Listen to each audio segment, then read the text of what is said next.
إن الحمد لله نحمده ونستعينه ونستغفره ونعوذ بالله من شرور أنفسنا ومن سيئات أعمالنا من يهده الله فلا مضل له ومن يضلله فلا هادي له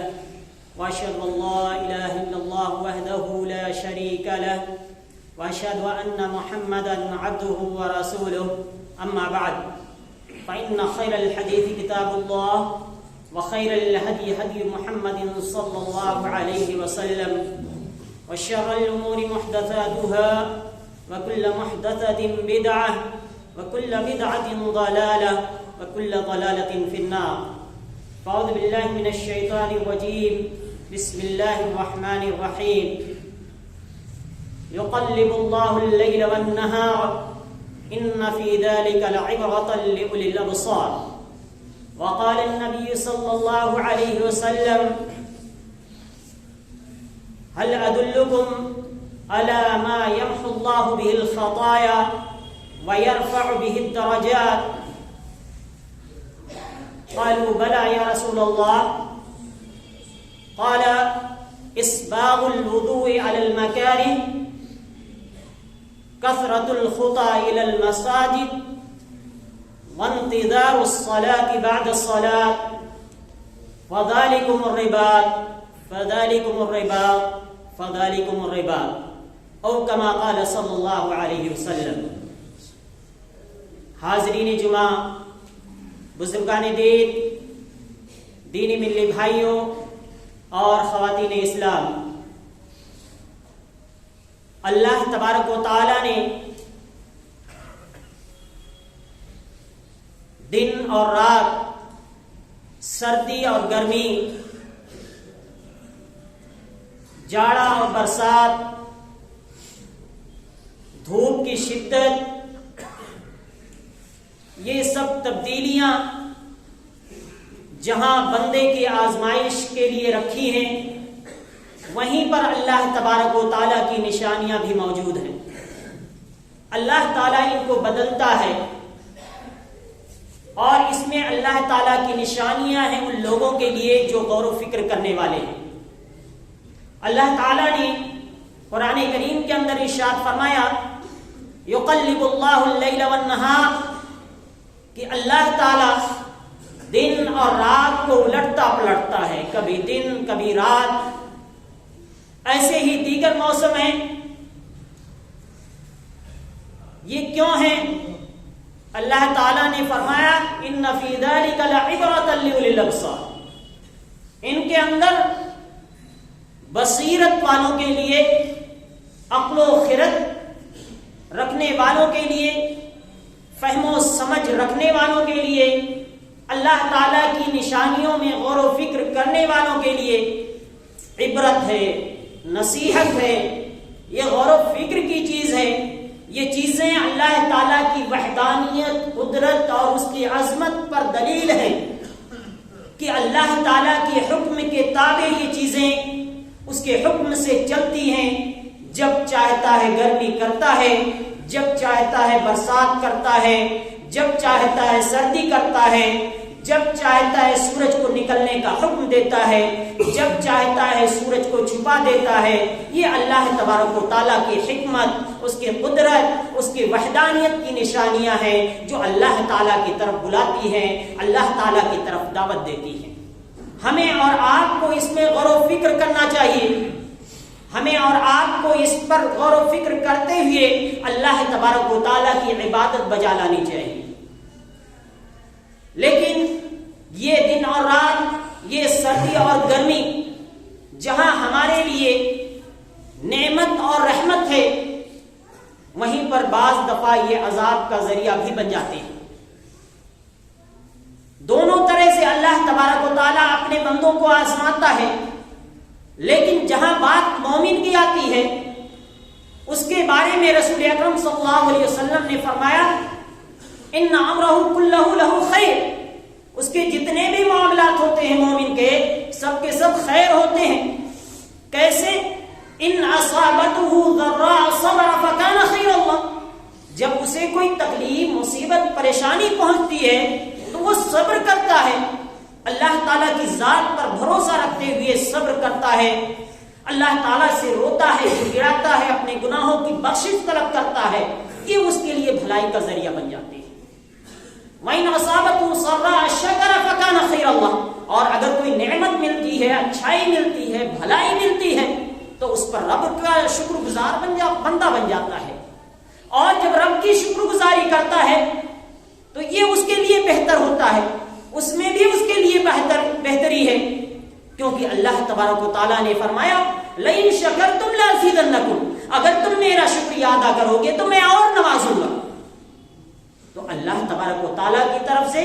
چاہے مصیبتیں ہوں، پریشانیاں ہوں، نعمتیں ہوں، اچھائیاں ہوں، خیر ہوں، بھلائیاں ہوں، سب میں مومن بندے کے لیے خیر ہی خیر ہے۔ شرط یہ ہے کہ ہم اپنے آپ کو اسلامی اصولوں کے مطابق ڈھالیں۔ گرمی بھی آتی ہے، اس کی تپش ہم برداشت کرتے ہیں، لیکن وہ گرمی کا موسم بھی ضروری ہے۔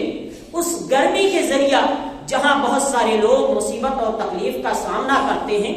جہاں اس کو رسول اکرم صلی اللہ علیہ وسلم نے فرمایا کہ یہ جہنم کی سانس لینے کا نتیجہ ہے، جو گرمی کی شدت تم محسوس کرتے ہو، وہیں پر وہ گرمی، وہ پھل، وہ غلے، وہ اناج، وہ تمام میوہ جات ہمیں ادا کرتی ہے جو سردی کے موسم میں میسر نہیں ہو سکتے ہیں، جو سردی کے موسم میں تیار نہیں ہو سکتے ہیں۔ اللہ تعالیٰ وہ گرمی لاتا ہے، اللہ تعالیٰ وہ گرمی پیدا کرتا ہے، اللہ تعالیٰ کی طرف سے وہ چیزیں مہیا کی جاتی ہیں تاکہ وہ تپش سے، اس گرمی سے وہ پھل،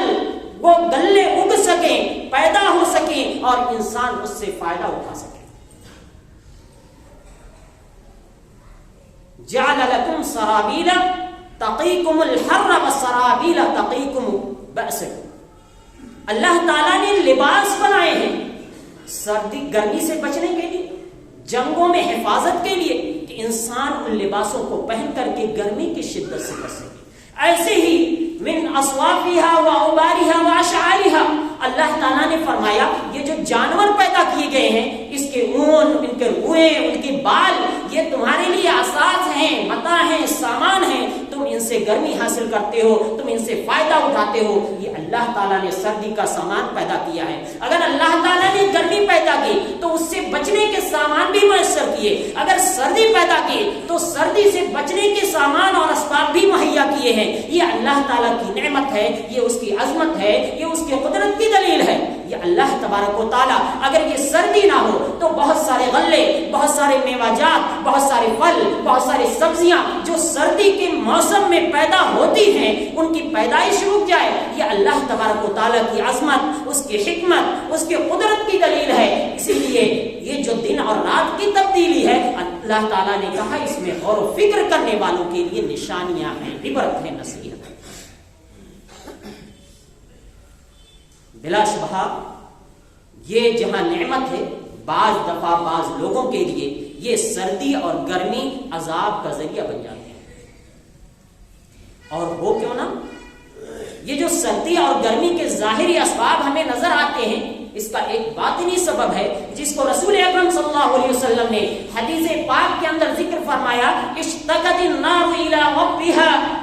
فقال یا رب اکل بادی بعضا، جہنم نے اپنے رب سے شکایت کی، اے میرے رب،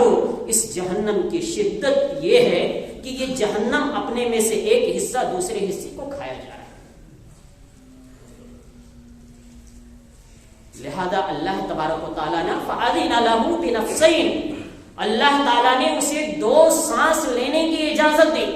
نفس فی الصیف و نفس فی الشتاء فَهُوَ أَشَدَّ مَا تَجِدُونَ مِنْ حَرِّهَا وَأَشَدَّ مَا تَجِدُونَ مِنْ بَرْدِهَا یا من الزمہریر، اور کما قال صلی اللہ علیہ وسلم کہ اللہ تبارک و تعالیٰ نے جہنم کو دو سانس لینے کی اجازت دی۔ جب جہنم نے شکایت کی تو اللہ تعالیٰ نے جہنم کو دو سانس لینے کی اجازت دی، ایک سانس تو گرمی میں، تو گرمی کی جو شدت اور تپش تم محسوس کرتے ہو وہ اسی سانس کا نتیجہ ہوتی ہے، اور سردی کے اندر ایک سانس لینے کی اللہ تعالیٰ نے اجازت دی۔ جہنم کا ایک طبقہ ہے زمہریر جسے کہا گیا ہے، جو سردی سے عبارت ہے، جس میں سرد عذاب ہے، تو وہ جو گرمی کی شدت ہوتی ہے اسی زمہریر کا حصہ ہوتا ہے، وہ جہنم کے اسی سانس لینے کی وجہ سے ہوتا ہے۔ ذرا سوچئے، جہنم کے سانس لینے کی وجہ سے دنیا کے لوگ گرمی اور سردی کی شدت سے تڑپ اٹھتے ہیں، تو جو لوگ اس جہنم میں داخل کیے جائیں گے ان کا کیا حال ہوگا؟ کس طرح سے تڑپیں گے، کس طرح سے ان کی سزا ہوگی، کتنے دردناک طریقے سے ان کی زندگی ہوگی۔ اس میں عبرت و نصیحت ہے کہ جب دنیا کی گرمی اور سردی آپ برداشت نہیں کر سکتے تو ذرا سوچو اور غور کرو، ابھی موقع ہے، مہلت ہے کہ اس جہنم کی گرمی اور سردی کو کیسے برداشت کر پاؤ گے۔ اس لیے تیاری کرو آخرت کی، اپنے رب کو راضی کر لو، اپنے رب کو خوش کر لو، اور اگر یہ تکلیف چاہے گرمی کی ہو یا سردی کو ہو ہمیں محسوس ہوتی ہے تو اس کی وجہ سے ہمیں گرمی اور سردی کو گالی نہیں دینا چاہیے، کسی موسم کو گالی نہیں دینا چاہیے، زمانے کو برا بھلا نہیں کہنا چاہیے۔ کیوں نہیں کہنا چاہیے؟ کیونکہ یہ کسی انسان کا عمل نہیں ہے۔ سردی آتی ہے تو اللہ تبارک و تعالیٰ کے حکم سے آتی ہے، گرمی آتی ہے اللہ تعالیٰ کے حکم سے آتی ہے، اور زمانے کو گالی دینا، اللہ تبارک و تعالیٰ نے فرمایا یوزین ابن آدم یسب الدہر وعن الدہر اقلب اللیل والنہار، کہ ابن آدم کی اولاد انسان مجھے تکلیف دیتا ہے۔ وہ کیسے؟ یسب الدہر، وہ زمانے کو گالی دیتا ہے، کہتا ہے زمانہ بڑا خراب ہے، لوگ خراب ہیں، لوگوں کے اندر کمیاں ہیں، لوگوں کے اندر کوتاہیاں ہیں، زمانہ خراب نہیں ہے۔ اللہ تعالیٰ کہتا ہے ابن آدم مجھے گالی دیتا ہے، مجھے تکلیف دیتا ہے، یسب الدہر، زمانے کو گالی دیتا ہے، وعن الدہر، اور اللہ تبارک و تعالیٰ خود کہہ رہا ہے کہ میں زمانہ ہوں، اقلب اللیل والنہار، دن اور رات کو پلٹنے والا میں ہوں۔ کسی کے ساتھ اگر برا ہوتا ہے تو اسے اپنے اعمال پہ غور کرنا چاہیے، کسی کے ساتھ اگر بھلا ہوتا ہے تو اسے اپنے رب پر اس کا شکر گزار بندہ بننا چاہیے، اس کی شکر گزاری کرنی چاہیے، نہ کہ زمانے کو گالی دینا چاہیے۔ یہ گالی دینا اللہ تبارک و تعالیٰ کو تکلیف پہنچانا ہے۔ ایک دوسرے حدیث پاک کے اندر رسول اکرم صلی اللہ علیہ وسلم نے ارشاد فرمایا الریح من روح اللہ، ہوا جو چلتی ہے یہ اللہ تعالیٰ کی رحمت ہوتی ہے، وَرَحْمَةُ اللَّهِ تَأْتِي بِالرَّحْمَةِ وَتَأْتِي بِالْعَذَابِ، اور اللہ تعالیٰ کی جو رحمت ہے بعض دفعہ رحمت بھی لاتی ہے اور بعض دفعہ عذاب بھی لاتی ہے۔ یہ ہوائیں کبھی خوشی کا ذریعہ سبب بن جاتی ہیں، فائدے کا سبب بن جاتی ہیں، اور کبھی یہ سرد ہوائیں یا کبھی یہ گرم لو انسان کے لیے تکلیف دہ بن جاتی ہیں، عذاب کا ذریعہ بن جاتی ہیں۔ تو اللہ کے رسول صلی اللہ علیہ وسلم نے فرمایا فلا تسبوا ریح، ہوا کو گالی مت دو، بلکہ اللہ تعالیٰ سے دعا کرو، اس کا خیر طلب کرو اور اس کے شر سے پناہ مانگو۔ لہذا سردی کو، گرمی کو، کسی موسم کو، برسات کو، زمانے کو گالی دینا جائز نہیں ہے بلکہ حرام ہے، اللہ تبارک و تعالیٰ کو تکلیف دینا۔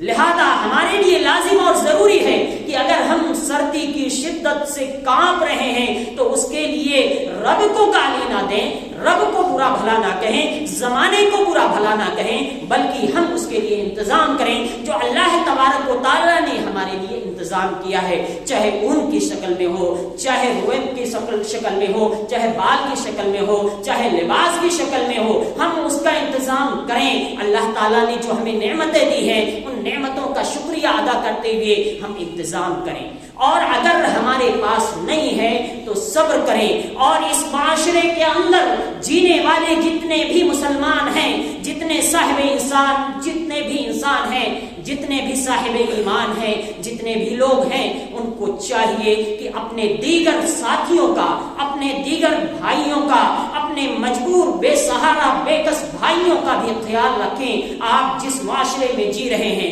یقینی طور پر ممکن ہے سردی کا موسم ہے، سردی کی شدت ہے، آپ کے پاس گرم کپڑے موجود ہوں، آپ کے پاس نہانے کے لیے گیزر موجود ہو جس سے گرم پانی آپ کے لیے میسر ہو، ممکن ہے آپ کے پاس رہنے کے لیے چھت موجود ہو، لیکن ہمارے کچھ بھائی ایسے بھی ہیں جن کے پاس زندگی گزارنے کے لیے نہ تو چھت ہے، آسمان ان کی چھت ہے، نہ تو بستر ہے، بلکہ زمین ان کے بستر ہے، ان کا بچھونا ہے، وہ زمین پر زندگی گزارتے ہیں، آسمان ان کی چھت ہوتی ہے، ان کے پاس اوڑھنے کے لیے بستر نہیں ہوتے ہیں، بچھانے کے لیے بستر نہیں ہوتے ہیں، سردی کی شدت سے کپکپا رہے ہوتے ہیں۔ کتنے ایسے ہوتے ہیں جو اپنی جانوں کو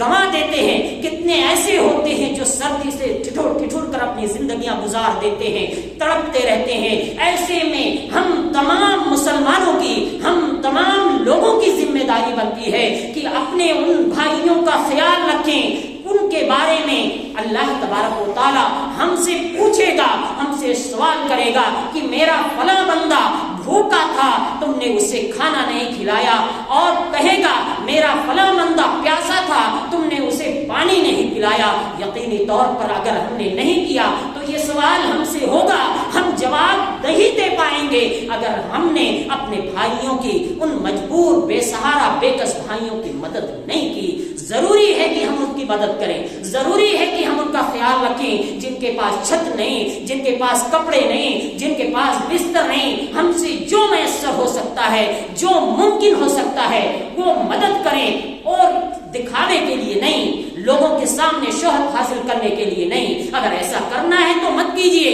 بلکہ جو بھی کیجئے اللہ کی رضا مندی کے لیے کیجئے، تاکہ آپ کے اعمال ضائع نہ ہو، آپ کی نیکیاں برباد نہ ہو، بلکہ کسی انسان کو ذلیل و رسوا کرنے کے لیے نہیں کہ فوٹو کھینچ کر کے اس انسان کو لے جا کر سوشل میڈیا پہ ڈالیں اور اس کی غربت کا آپ مذاق اڑائیں۔ یاد رکھیے، جس دن آپ اس احساس سے گزریں گے، اس غربت کے احساس سے آپ تڑپ کر رہ جائیں گے، ان غریبوں کے احساس کو محسوس کر کے۔ لہذا ہمیں اور آپ کو چاہیے کہ اگر کچھ لوگ ایسے ہمارے معاشرے کے اندر ہیں تو ہم ان کا خیال رکھیں، ان کی مدد کریں اور ان کا ساتھ دیں۔ اسی طریقے سے اس سردی کے موسم میں ہم گرم چیزوں کا استعمال کرتے ہیں، آگ کا استعمال کرتے ہیں، گھروں میں آگ جلاتے ہیں۔ آگ کی شکلیں ہیں، مختلف انداز کی آگیں ہوتی ہیں۔ رسول اکرم صلی اللہ علیہ وسلم نے فرمایا فَإِذَا نِمْتُمْ فَاطْفِئُوهَا، کہ یہ آگ یہ تمہاری دشمن ہے، لہذا جب تم سو تو ان آگوں کو جلتا ہوا مت چھوڑو، بلکہ سونے سے پہلے اس آگ کو بجھا دیا کرو، کیونکہ یہ آگ تمہاری دشمن ہے۔ دوسری حدیث میں فرمایا آپ صلی اللہ علیہ وسلم نے لا تتركوا النار في بيوتكم حين تنامون، کہ جب تم سونے لگو تو اپنے گھروں کے اندر آگ کو جلتا ہوا مت چھوڑو بلکہ بجھا دیا کرو۔ لہذا ہمیں اور آپ کو چاہیے کہ اگر ہم گرمی آگ سے حاصل کرنے کے لیے آگ جلاتے ہیں تو جب سونے لگیں اس آگ کو بجھا دیا کریں۔ ایک تو جہاں رسول اکرم صلی اللہ علیہ وسلم کی سنت پر عمل کریں گے، دوسری طرف اس آگ کی وجہ سے جو خطرات ہیں، جو مصیبتیں آ سکتی ہیں، جو پریشانیاں آ سکتی ہیں، ہم اس سے بھی محفوظ رہیں گے اور ہماری جانیں بھی اس سے محفوظ رہیں گی۔ اس سردی کے موسم میں ہم اپنے حفاظت کے لیے، سردی سے بچنے کے لیے موزوں کا استعمال کرتے ہیں۔ بلا شبہ ہمیں اور آپ کو استعمال کرنا چاہیے۔ شریعت نے اس کے لیے آسانی عطا کر رکھی ہے کہ اگر ایک شخص مقیم ہے، گھر پر رہتا ہے، کہیں سفر کی حالت میں نہیں ہے، تو پاک ہو کر کے، پاکی کی حالت میں، باوضو ہو کر کے، باوضو حالت میں اگر موزہ پہن لیتا ہے، خف پہن لیتا ہے، شریعت نے اسے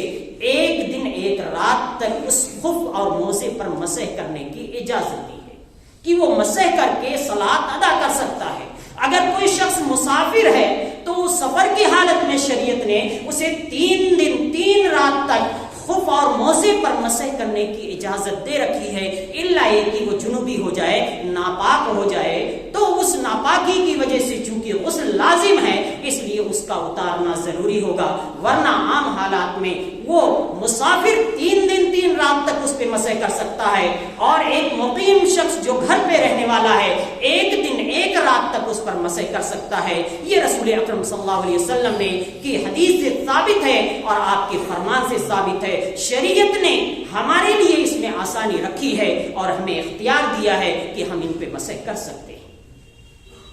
اور جہاں تک بات آئی جنابت کی، تو یہ سردی کا موسم ہے، یقینی طور پر ایسا موقع بھی ہو سکتا ہے بعض لوگوں کے سامنے آ جائے کہ وہ جنابت کے شکار ہو جائیں، ناپاکی کے شکار ہو جائے، جس کے لیے غسل ضروری ہو جائے۔ ان کے پاس گرم پانی نہیں ہے، ان کے پاس گیزر نہیں ہے، ان کے پاس آگ نہیں ہے کہ جس سے جلا کے پانی گرما سکے اور گرما کے نہا سکے، اور پانی اتنا سرد ہو کہ جان جانے کا خطرہ ہو، یا ایسا کوئی بیمار ہو کہ اس سرد پانی سے اس کی جان کو خطرہ ہو، تو شریعت نے اس کے